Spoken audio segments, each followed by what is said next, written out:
अस्सलामुअलैकुम। डॉक्टर अब्दुल बासित आपसे मुखातिब हूँ और आप देख रहे हैं मेरा यूट्यूब चैनल। ख़वातीन व हज़रात, पूरी दुनिया में जब से ये कोरोना का मर्ज़ आया है, अब 5-6 महीने इसको हो गए हैं, इसका एक ही ट्रीटमेंट पूरी दुनिया ने इस टाइम तक इस पे बात हुई है और वो चल रहा है, और वो है लॉकडाउन।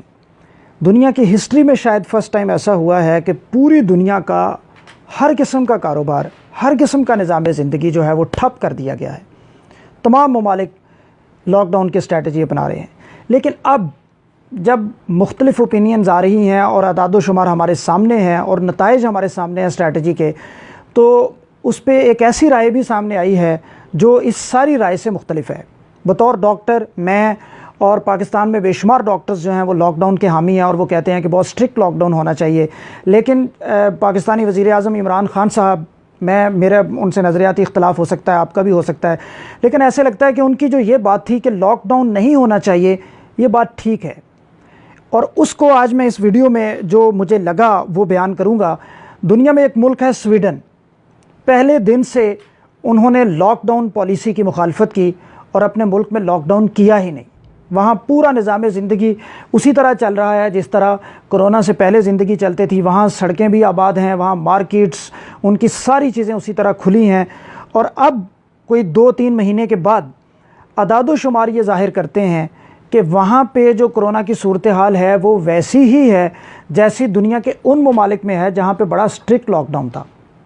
2 ममालिक का मैं आपसे कंपैरिजन आपको इस टाइम दूंगा। अब ये एक ऐसी चीज़ है, ज़ाहिर है हम लोग एक ओपिनियन बनाते हैं, जैसे मैं एक ओपिनियन बनाता हूँ कि लॉकडाउन होना चाहिए। बदकिस्मती से हम अपनी राय के साथ फिर जुड़ जाते हैं, हम अपनी राय तब्दील नहीं करते। जिसके हम मुखालिफ हैं उसके हम मुखालिफ रहते हैं। लेकिन मेरी ज़ात की हद तक कम अज़ कम मैं ये समझता हूँ कि अगर आपको एक डिफरेंट पॉइंट ऑफ व्यू मिले तो उस पर भी गौर करें और उस पर भी सोचें, और उस डिफरेंट पॉइंट ऑफ व्यू को आज मैं अपनी इस वीडियो के ज़रिए आप तक पहुँचाऊँगा। दुनिया के 2 ममालिक हैं जिनका कंपैरिजन मैं आपसे पेश करूँगा और फिर पाकिस्तान का उसके साथ कंपैरिजन करूँगा। एक है स्वीडन और एक है यूनाइटेड किंगडम, यूके। स्वीडन में जो पहला केस आया वो 15 फरवरी के अराउंड स्वीडन में पहला केस रिपोर्ट हुआ और उसकी पीक आई केसेस की अप्रैल में, और उसके बाद अब तक वहाँ पे जो कुल केसेस हैं कोरोना के वो 31,523 हैं। स्वीडन में जो अमवात हुई हैं वो 3,831 हैं, यानी कुल केसेस का 12.15% उनका डेथ रेट है स्वीडन का। इसके मुकाबले में अगर हम यूके में देखें, वहाँ पे स्ट्रिक्ट लॉकडाउन है, स्वीडन में लॉकडाउन नहीं था। यूके में जो केसेस रिपोर्ट होना शुरू हुए वो मिड फरवरी में स्टार्ट हुए। उनके कुल केसेस जो हैं उनकी पीक आई अप्रैल में और अब उनके कुल केसेस हैं 2,48,293 और उनकी अमवात हैं 35,704 और वहाँ पे जो डेथ रेशो है वो है 14.37%।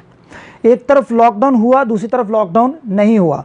जिस जगह नहीं हुआ वहाँ पे डेथ रेशो 12.15% है, जिस जगह हुआ वहाँ पे 14.37% है।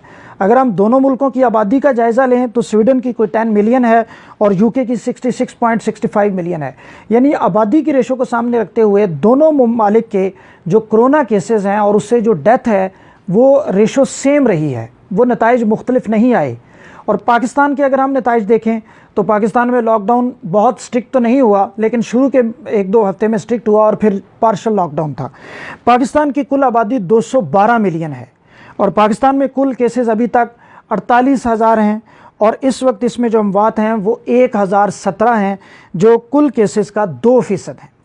अल्लाह के शुक्र यह है कि पाकिस्तान के नताइज तो बहुत ही मुख्तलिफ हैं, लेकिन इस टाइम हमें ये देखने की ज़रूरत है कि जब अदाद शुमार ये बता रहे हैं कि लॉकडाउन करने से या ना करने से कोई फ़र्क नहीं पड़ रहा, तो फिर हमें अपनी स्ट्रैटेजी को रिवाइज़ करने की ज़रूरत है। और मैं इस नतीजे पर पहुंचा हूं बतौर डॉक्टर, और मैं ये समझता हूं कि मुकम्मल दुनिया को बंद नहीं रखा जा सकता।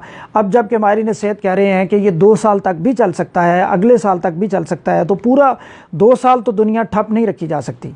लिहाजा मेरे ख़्याल में एक स्ट्रैटेजी जो मैं ख़ुद भी अपना रहा हूँ और मैं आपसे भी चाहूँगा कि वो अपनाएं, वो ये है कि नंबर 1 तो मास्क को अपने ऊपर स्ट्रिक्ट कर लें। फेस मास्क आप ज़रूर पहने, चूँकि ये मुंह से नाक के रास्ते फैलता है, नाक के रास्ते ही आप में आता है, लिहाजा आप मास्क अपने ऊपर स्ट्रिक्ट कर लें और हुकूमत को भी चाहिए कि मास्क ना पहनने पे जुर्माना आयद किया जाए, इसकी कोई सज़ा होनी चाहिए। दूसरा, आप सोशल डिस्टेंसिंग करें, यानी दूसरे शख्स से फासला रखें एज़ मच एज़ पॉसिबल, जितना मुमकिन हो सके, और घर आके अपने हाथ धोएं, अपने आप को साफ़ सुथरा करें, नए दूसरे कपड़े पहन लें तब्दील करके। बाहर जाने के लिए आप एक ही कपड़े रखें, उन्हीं को इस्तेमाल करें, कोशिश करें कम से कम बाहर जाएं। लिहाजा मेरे ख़्याल में मुझे ये लगता है कि अब ये जो लॉकडाउन की पॉलिसी है ये कामयाब होती दिखाई नहीं दे रही, और नताइज भी ये बता रहे हैं कि जिस तरह से स्वीडन का मॉडल पूरी दुनिया के सामने है, उस मॉडल को संजीदगी से देखा जाना चाहिए और उस मॉडल को संजीदगी से डिस्कस होना चाहिए, और देखा जाना चाहिए कि अगर ये नहीं होता तो फिर भी नताइज एक जैसे क्यों रहे, और अगर एक जैसे रहे तो फिर हमें लॉकडाउन की तरफ नहीं जाना चाहिए, और अगर नहीं जाना तो फिर जो चीज़ें हैं वो मैं आपसे डिस्कस कर चुका हूँ। अल्लाह ताला आप सबका हामी नासिर हो। बहुत शुक्रिया। अल्लाह हाफिज़।